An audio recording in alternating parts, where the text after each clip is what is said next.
Parece no haber fin a la confusión que rodea la pregunta: ¿por qué los sismólogos cambian la magnitud de un terremoto? Las magnitudes simplemente no se sacan de un sombrero, pero la degradación, o en el caso de grandes terremotos, el incremento de la magnitud, es comprensiblemente malinterpretado. ¿Los sismólogos están ocultando algo? La Red Sismográfica Mundial, junto con miles de otras estaciones sismográficas en todo el mundo, registran las ondas sísmicas emanadas por un terremoto. Los datos de cada terremoto se registran en tiempo real y pueden ser transmitidos inmediatamente por telecomunicaciones a una instalación de administración de datos o almacenado para análisis futuros. Gran parte de la información almacenada está disponible para cualquiera que la solicite. El Centro Nacional de Información sobre Terremotos opera un servicio de 24 horas que emite informes casi en tiempo real para magnitudes superiores a 3 en los Estados Unidos o a magnitud 5 en cualquier otro lugar del mundo. Estos son solo una fracción de los millones de pequeños terremotos detectados y ubicados por redes sísmicas cada año. Obtener una magnitud preliminar precisa puede ser difícil debido no solo a los complejos procesos que ocurren en las profundidades de la Tierra, sino también porque hay más de una docena de técnicas para calcular la magnitud de un terremoto.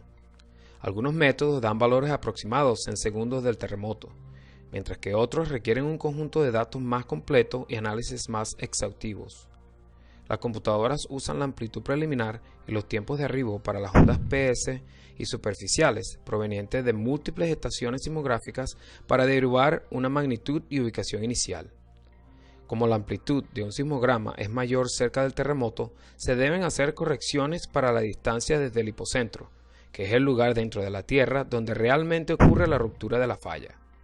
Los sismogramas registrados cerca del terremoto pueden ser una superposición complicada de ondas PS y superficiales, mientras que los sismómetros distantes pueden registrar una firma más predecible debido a las ondas de cuerpo PS que viajan a través del manto y las ondas superficiales más lentas que viajan cerca de la superficie de la Tierra. Calcular la magnitud de un terremoto también requiere medir otras características del terremoto, como la orientación de la falla, frecuencia y duración de la ruptura, con ajustes adicionales hechos específicamente para qué tipo de suelo, y la geología local en esa estación y cómo las ondas viajaron a través de la Tierra.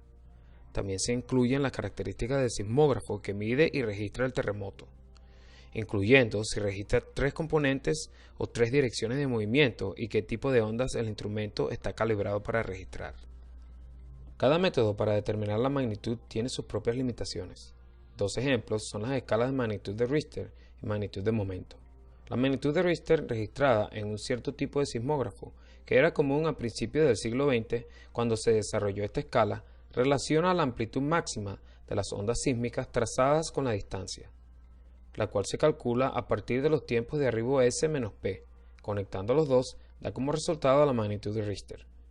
Esta escala es buena para los terremotos pequeños y locales, por debajo de la magnitud 5, que producen la mayor parte de su energía como ondas de alta frecuencia de periodo corto, pero la escala no es tan efectiva para grandes terremotos.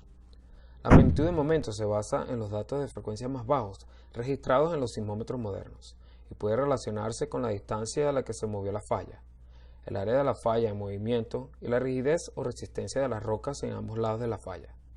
Por lo tanto, mide el tamaño de un terremoto en términos de la energía total que libera.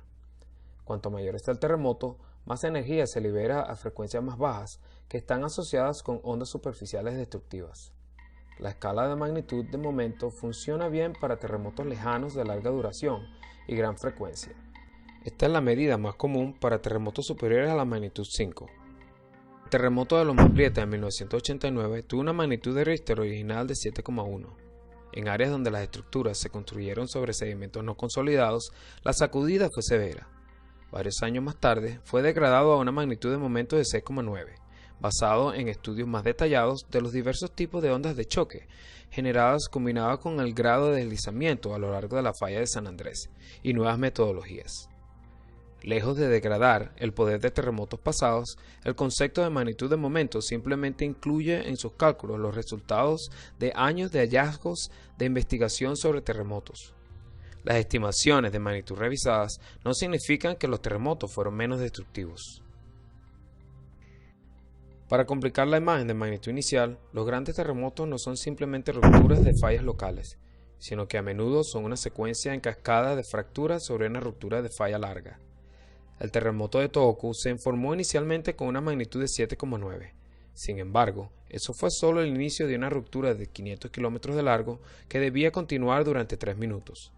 Se actualizó rápidamente a una magnitud de 8,8, luego a un 8,9 y finalmente a una magnitud de 9. 5 años más tarde, cuando todos los datos fueron recopilados, finalmente se clasificó con una magnitud de 9,1, el cuarto terremoto más grande jamás registrado. La razón por la cual tomó tanto tiempo determinar la magnitud es porque cuanto más grande es el terremoto, más complejas son las ondas sísmicas que se registran a partir del terremoto.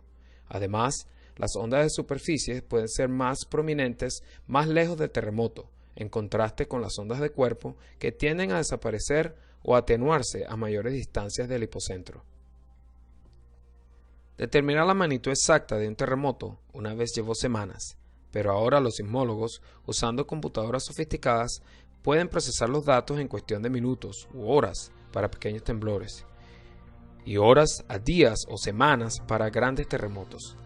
Recuerde, si observa diferentes magnitudes informadas para el mismo terremoto, es importante tener en cuenta que a veces lo que parece ser una magnitud menor puede ser en realidad una escala de magnitud diferente.